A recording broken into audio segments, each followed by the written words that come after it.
The Higher Ed Marketer podcast is sponsored by the Zemi app, enabling colleges and universities to engage interested students before they even apply.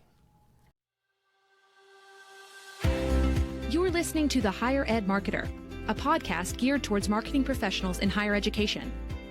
This show will tackle all sorts of questions related to student recruitment, donor relations, marketing trends, new technologies, and so much more. If you're looking for conversations centered around where the industry is going, this podcast is for you. Let's get into the show.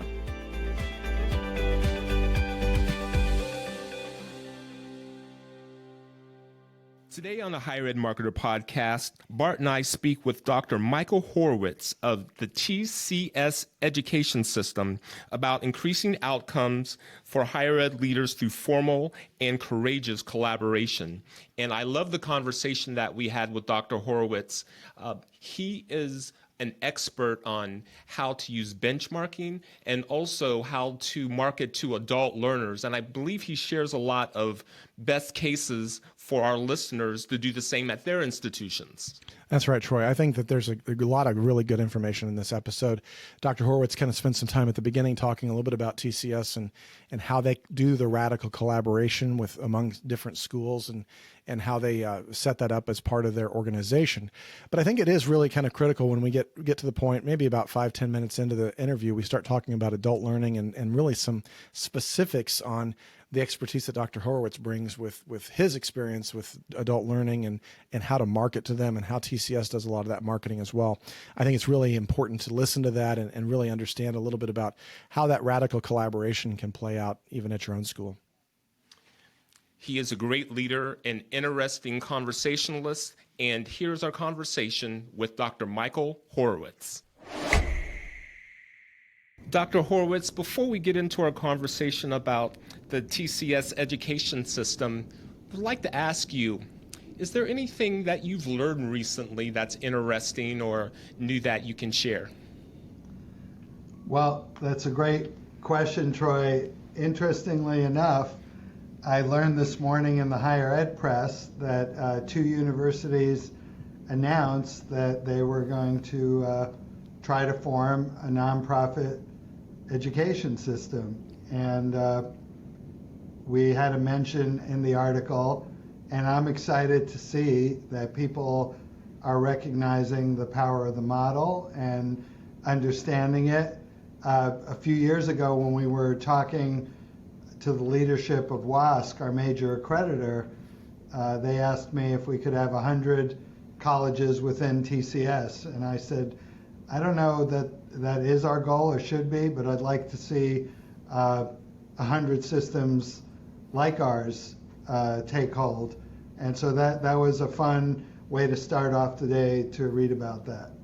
Of course, and a great way to segue into our conversation. If you would, tell everyone who you are, your role, and what TCS education system, the model that it promotes and works under. Okay, great. Thank you.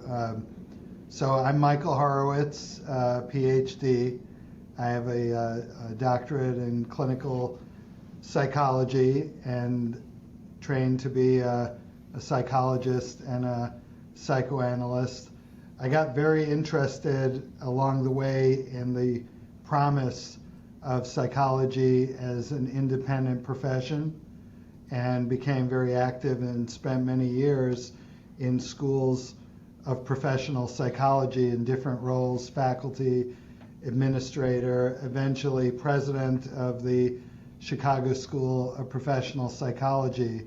And I served in that role from 2000 to 2010. In 2009, I decided to found TCS education system, the community solution in higher education. I had wonderful colleagues and wonderful board members who supported that vision. What I came to understand is even though we had had great success growing the Chicago School from about 200 students to over 3,000 and having a national footprint, that we needed to bring colleges and universities together in a formally governed model. And so in 2009, we created the framework, and in 2010 we went live, and today we're up to 5 colleges and universities. We're on the cusp of a 6th university joining us in 2023. And so we are an integrated nonprofit system, and what we're about is working collaboratively to advance institutional sustainability, student success, and community impact. Thank you. And I think one of the ways that you describe that is with the term, the power of radical cooperation or radical cooperation. Can you expand upon that? I'd love to, because it's our bread and butter. You know, there's that old saw that culture eats strategy, and when you create an integrated nonprofit system and you ask faculty, staff, boards to work across the nation and really across the globe, because we've continued to advance our activity around the world, you have to double down every day on the notion of it's one organization, one system. We're working to support each other. You know, higher ed is kind of distinct in being radically non-cooperative. And that might be another podcast where we could look at the reasons for that. If you go to most sectors, you know, of society, there's no way to solve big problems without working in what I would define as a radically cooperative way. I just read a piece on Houston having the most success in dealing with homelessness of any of our big cities. And what was striking as part of the discussion was various agencies and nonprofits that interface with that population had to work with each other in a cooperative way that they never had before. So radical cooperation means that's our biggest cultural value. We're looking at each other as teammates. We're trying to figure out the best way forward for our students, for our colleges. And you asked about what I'd learned recently, but I've learned things over many years. There's a great TED Talk, one of my favorites, by a Boston consulting person, Yves Moreau, that talks about where businesses and organizations lose the most impact and productivity is by not working together. And so those are not things you can necessarily measure on a budget or in a metric, but you can feel it, and you will see the impact on those metrics. Yeah, I think that's so interesting that you say that, Dr. Horowitz, because I've worked with Lumina Foundation for Education for years, and they they have had their big goal, the goal 2025, where they want to see 60% of the adults in the United States having a post secondary degree of some kind, whether it's in professional training or a bachelor or otherwise. And I think sometimes about the idea that as higher education marketers, we get so worried that we're competing against each of us. A lot of times we're competing against life. A lot of students don't end up in our programs because of life and not necessarily because they go to the other school. And so I think that even as marketers, this idea of radical cooperation is appealing to me, because maybe you can tell us a little bit about how, when I think about, organizations like yours, I know a lot of the state independent college associations often have, purchasing, agreements that they'll do with large, software vendors or IT or different things like that. But what you're talking about goes beyond just purchasing. We're talking about, radical cooperation in other aspects of the campus as well, correct?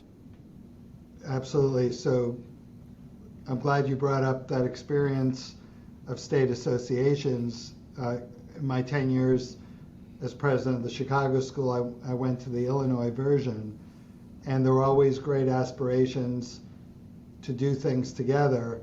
It seemed like the core emphasis, and that's my observation on most of the associations, was to lobby as a group for state funding. That's absolutely important and the right thing to do. I didn't see anything else of impact. And part of my diagnosis or desire to do something different is you have to formally tie it together at the governing level.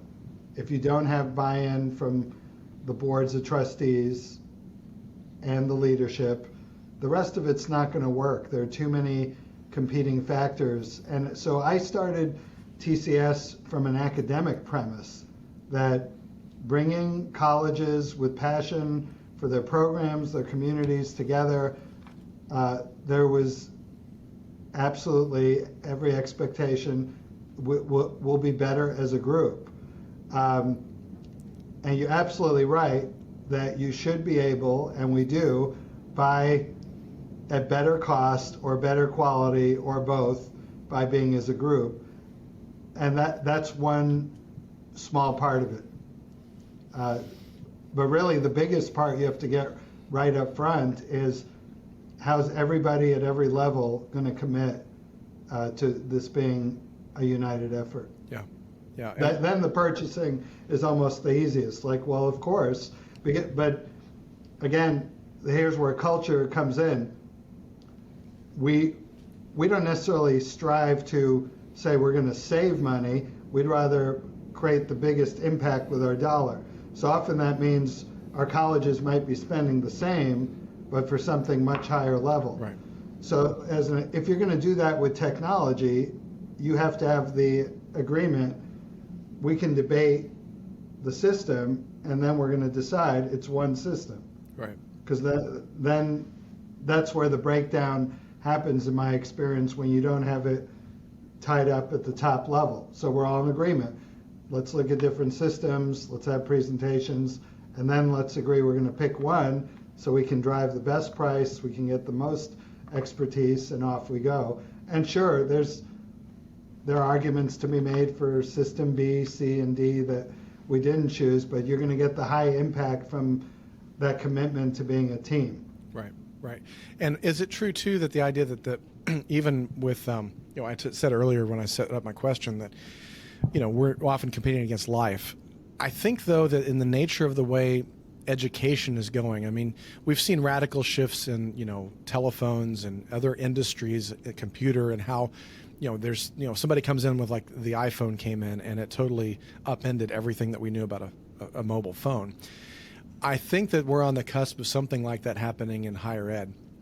And I think that's going to be outside of what is known as the traditional higher ed. I mean, we've heard talks from Google and other large corporations about ideas that they have to fix the brokenness of higher education.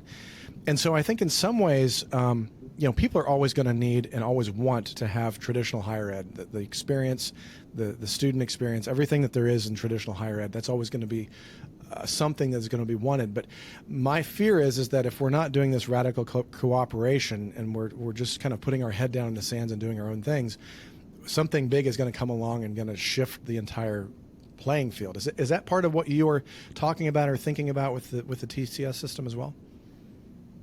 I agree with most of what you said. Okay, good. I'll temper it with that higher ed, for better or for worse, has been resistant and resilient in fending off a lot of innovation. Mm-hmm. So again, that requires a few books to be written about it, because it's got to be more than 10 years ago where Clayton Christensen wrote that, and he's a great theorist, but basically, American higher ed's going to get wiped out, and we're just going to see big for-profit online take over everything. And he'd had good presentations sort of explaining how for a while the American car industry got wiped out by innovations coming from Japan and other countries. So in a way, I'm going to say not so fast. I'll focus in on what we do. Right, we're affording high access to adult students, by and large seeking important professional degrees. So these are degrees and professions that are overwhelmingly licensed. They take a big commitment whether it's becoming a psychologist, a lawyer, a medical doctor. So the way we're teaching in those spaces absolutely is getting transformed by technology, but you're not going to be able to go online and take a course offered by a tech company and then like, hey, I'd like to practice medicine. Mm-hmm. So it's Doug Lederman, one of the founders of Inside Higher Ed, made a good point at a WASP conference a few years ago that the public thinks of the American higher education system. There is no higher education system. There's multiple ecosystems. So TCS lives largely in this world of passionate adult students seeking pretty sophisticated levels of education. So how we market, how we teach, how we enroll, absolutely shifting in response to technology, at the same time shifting or staying static in response to regulatory agencies, professions that will have as big a say as the tech companies. So I'm a big embracer of technology, but we make a mistake with higher ed. They're the quickest to change, but now we're seeing, as we learn about layoffs in this economy, the tech companies are going to be the first to contract, and not everyone is training to work at Google. Exactly. We're all going to use Google, but not everyone is going to earn their living or be fulfilled or get a job there. We talk a lot about it on the show. Schools are really struggling today to make the same ad spend work. CPMs are up 89% year over year on Facebook and Instagram. Our college clients are no longer looking for rented audiences. They're looking for an owned community where they can engage students even before they apply. This is why Zemi has become so crucial for our clients. With over 1 million students, close to 10,000 five-star ratings, consistently ranked as one of the top social apps, and recently one of Apple's hot apps of the week, there simply isn't anything out there like it, and we have seen it all. Zemi not only provides the best space for student engagement, but the most unique and actionable data for their 160 college and university partners. We know firsthand from our clients that Zemi is a must-have strategy for Gen Z. Check them out now at colleges.zemi.com. That's colleges.zeemee.com. And yes, tell them Bart and Troy sent you. Thank you, Dr. Horowitz. And I'm going to encourage our listeners to investigate and research TCS and what you're doing there, because I think there's a lot of great that is happening that others can learn from. I do want to switch gears a little bit because I want to make sure we offer some advice for the schools that aren't in a consortium like yours. But we also know that you have some expertise in benchmarking, and would like to ask how you feel schools can better utilize benchmarking and attain progress within what they're currently doing. Yeah, I mean, I'm pretty basic in this regard. I'll give you a few. I'm sometimes amazed that people are not using these benchmarks. And I will say on any given day, not everything we do works in a given day, a given year. So our arrows aren't always up. From one standpoint, if you're a nonprofit college, you need to be operating with the goal of a surplus each and every year. That's a pretty basic metric. It's stunning, actually, how many colleges don't. And then they're wondering why things are getting tougher, why they're discounting more. I mean, there's a lot behind that. Get your business model right. But if you're losing money every year, it will start to spiral out of control. We're so lucky. Well, we're not lucky because I think we choose people well. Our colleges do. Our leaders are really committed to that. Sometimes there's a tough year, they don't have it, but because 80-90% of the year they have that cushion. We are laser focused on student success. The most important metric is how many students complete and graduate. And then a further metric is people, hopefully since we're meeting for the first time, you won't be tired of me talking about it. People get tired of me saying the loan default rate is critical. And people say, well, that's kind of away from education. Like, no, most students are borrowing money. It's a big commitment to get to a certain place in life. We hope not only to have a rewarding profession, but they've been changed and impacted by learning and practicing that profession. We want to see them finish the program, get licensed if they're in a licensure program, and pay back the loan. That tells us that all the way through it's working. Right. So those are first and foremost among the metrics. The student ones, if the student ones are working, if you're graduating most of the students, if they're paying back their loans, the rest will follow on the budgets. We have remarkable, data and reports. So we, of course, look at inquiries and applications and conversions. But at the end of the day, we don't care if we have more inquiries or less. We want to get applications from qualified students and, more importantly, get them to where they hope to go. Yeah, I think that that's such an important thing when you talk about benchmarking, because I often talk here on the podcast. We've had a lot of conversations about it, as well as just direct conversations when I talk with my clients. Is just, what are those key performance indicators? I mean, you've talked about some more macro, benchmarking with default loans and retention to graduation rates and things like that.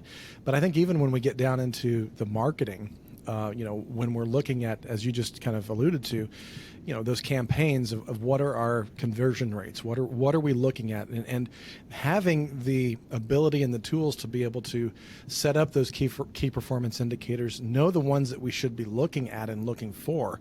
I still find a lot of people are confused on, whether impressions are important or conversions are important. I mean, I'm more concerned about how many students I have in the fall or in the next cycle, rather than how many people saw my billboard on the interstate. And so I want to make sure you're exactly right. Don't get confused by the glitzy, right, and know your core markers, right? What are we interested in? Enrollments of qualified students. I know enough to be dangerous. I do love marketing, but we have great leadership in our marketing team. I rely on them for the expertise. But I know that currently we're experimenting with really dialing down lead vendor, as an example, right, and really focus on better quality applications. The best ones, are the ones that will find us through our own website. So yeah, if inquiries go way down, but we end up with equally strong or hopefully better starting class, then that's even better. The other thing recently, I think it's critical from a culture standpoint to always look at what's going on in the larger world. So we have an annual operating review with all of our college leadership teams. We had a great marketing panel of some of our major outside vendors, and the representative from Google made a really interesting point in a way that people could get. She asked someone how they got to the meeting that day, and the person said, I drove my car. And she said, but yeah, what about the highway? What about the traffic? How did you get there? So what we realized, what was really tangible, is someone may have clicked on our website, but they had 8 different engagements that we haven't captured. Right. Because they talked to an alum, they went to a healthcare setting, and their psychologist was an alum. They maybe saw the billboard. So it's that was a very interesting point. The other one she said is that now 96%, if I'm remembering correctly, of time online is spent looking at videos. Oh, that's really interesting. It's fascinating. Yeah, I may be, don't hold me to that number, but it was very high. That certainly suggests that we should be producing compelling video Yeah, as part of our marketing. I agree with you, and I know that TCS spends a lot of times focused on adult learners, and a lot of the work that I have experience in is kind of in that small to medium sized school, because a lot of times those schools are the ones that are really leveraging the adult learning and the online modality to make sure that they can kind of increase their net revenue. And so I think that I'm curious when you start thinking about everything that TCS is doing to kind of serve those schools for that adult learning, as you put it, the professional and the licensing types of things with nursing and psychology and those types of things. I feel like it's, there's a lot of, probably the biggest thing that I could say, and I guess I'm trying to get you to kind of validate this and what I'm hearing and what you're seeing is that, you have to market differently to adults than you do traditional students. And I think a lot of schools fail to think about that. They think it's as easy as just, well, if we buy some Google ads and we're good and we're set, right? I mean, we just run them through the same admissions program. I 100% agree with that. I'll take it in. I shared with our marketing team recently another organization I admire is the Zingerman Community of Businesses, and their co-founder, Ari Weinswag, has an interesting weekly email where he both sells his product, their food business, but has kind of a philosophical take on business. And what he wrote about recently was marketing with dignity. And what you're describing when you do the Google ads, where's the substance? To me, marketing with dignity is we're authentically and transparently conveying what is positive about our institution, what the program is. There's historically been this thought of, let's hide the information and then they'll want it more. And that we're living in an age where we have to be very transparent, the cost, the benefit, here's how the program works. So to market well, the institution has to be geared to that student. You have to have faculty that are embracing of the student that comes with work and life experience. So I had a great interaction at Pacific Oaks, one of our colleges, one time. A prospective student was being brought through with admissions, and I happened to be with my wife, who's an early childhood psychologist, so very resonant with what Pacific Oaks does, and we stopped and had a chat about, this student was currently working as an early childhood teacher. And my wife was, well, you're going to love it here because, those are the students that come here. You're going to get to apply what you're doing every day with the classroom. The faculty really work that way. You could see her face brighten because a lot of institutions don't think of that. And so it doesn't matter how many Google ads, if the student comes in, and I've literally seen faculty at some institutions say, no, we don't want any prior experience. The student's an empty carton, and our job is to fill it. Right. But, the other thing I'll say about the nomenclature, the majority of American higher ed today are working adults. Even the undergrads, I think the last number I saw was they're 25 years old, and most of them have jobs. So the campus with the 18 to 22-year-old, it's still a big segment. It's not the majority. So I'm not sure why we're talking about that as traditional. Maybe traditional is right. It's certainly not the norm. Right. And so, we have to approach students fundamentally different way, and that will, of course, inform the marketing. Yeah, I think that's a really good point. I mean, it has to be a whole different way of looking at the student and the experience rather than just saying, oh, well, the only difference is the modality and the age. Well, no, there's a whole different way of looking at it from a marketing standpoint and what their needs are, how they make their decisions, how they respond to, why they respond in the way that they do. I mean, they're checking off boxes that I need to get this done, I need to do this, and I need to go do my laundry. I don't have time to. Yeah, and they you're absolutely right when you say competing with life.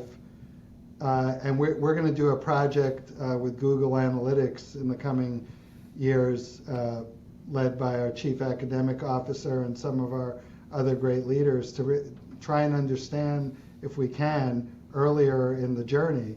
Is it academic? Is it financial? Is it personal? What can we do to intervene and help? Right. That's great.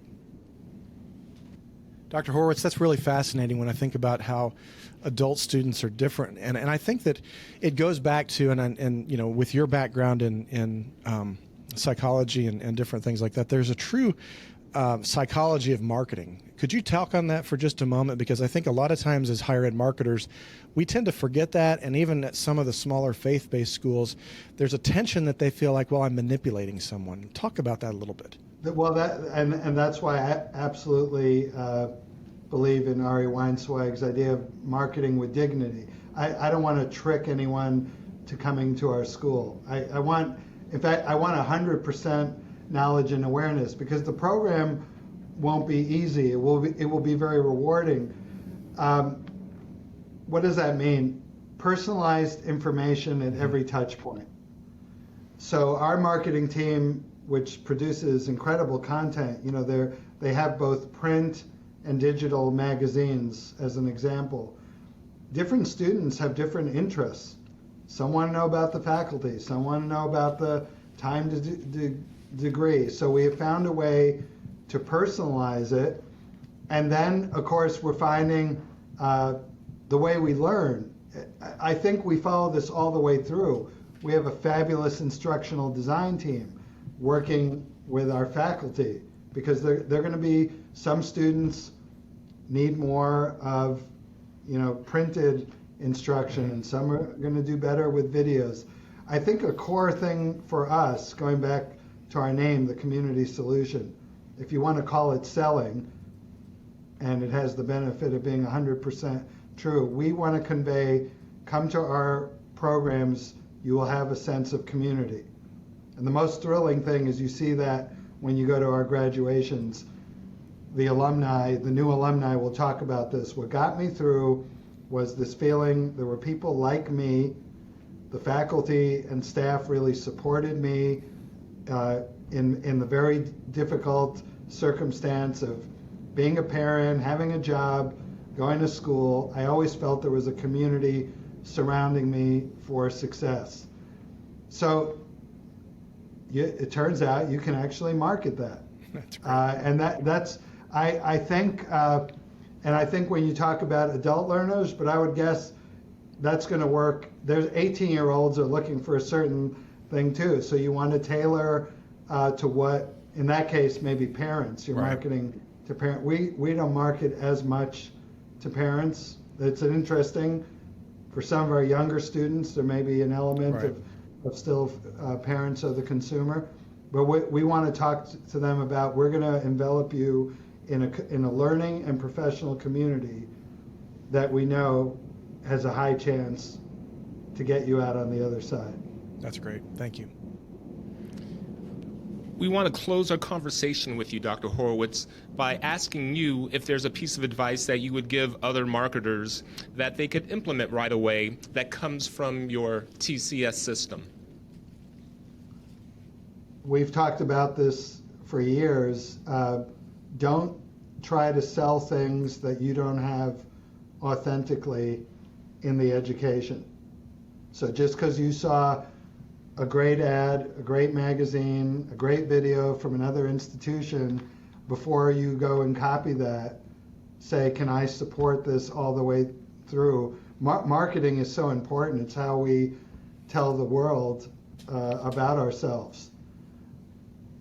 Make sure you have an authentic message. If you say, I'm going to recruit working adult students, okay, ask yourself, have I set up evening and weekend classes? Do I have online maximized to the extent that program allows? Do I understand what the students in this program will need in terms of support? Then the marketing becomes really fun, because then you can ask the students in the program, you can ask the graduates. I mean, some of our best videos are videos that we take interviewing students as they graduate, and they will describe for our future prospective student what was so great about the experience they had at our colleges.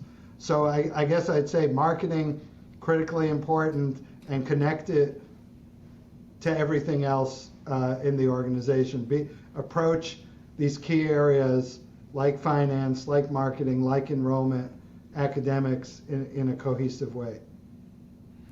Dr. Horowitz, thank you very much for being a guest on the Higher Ed Marketer podcast. We appreciate what you've brought to our listeners today. For our listeners that would like to reach out and contact you, maybe get more information about what you offer, how would they best do that? Well, first of all, let me thank you, Troy and Bart. Very engaging conversation.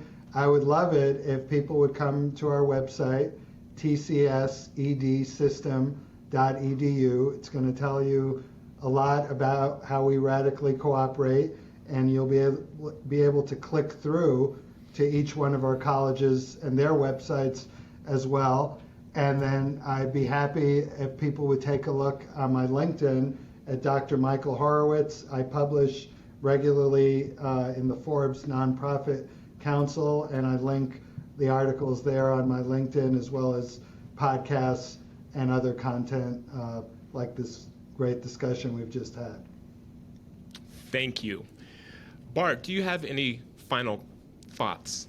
Yeah, I thought this was a great conversation. And Dr. Horowitz, thank you so much for being on the show. A couple things that I wanted to kind of point out as takeaways for our listeners.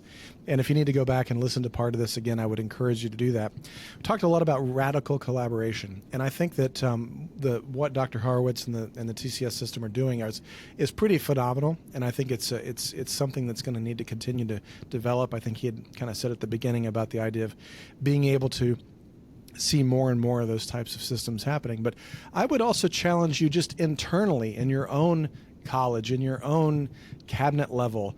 Radical collaboration anywhere is going to benefit everything. And so being able to work together as a marketing team with the enrollment team, being able to work as an enrollment team with the student success and student life team, everyone working together and collaborating in a radical way for the end user, the student, is going to really make a big difference in your institution. So I would really, really take that up on some of the ideas that Dr. Horowitz has talked about.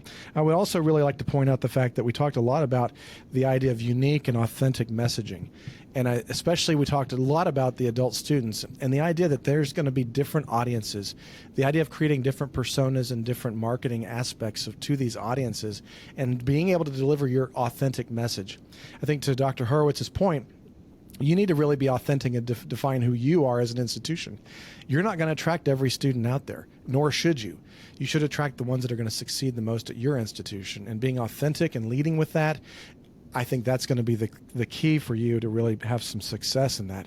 And I think another thing just that kind of is the overarching thing that we've talked about here today that we didn't really define, but there's a great book called Story Brand, and it's the idea that when you are doing any kind of marketing, you want to use your end user as the hero.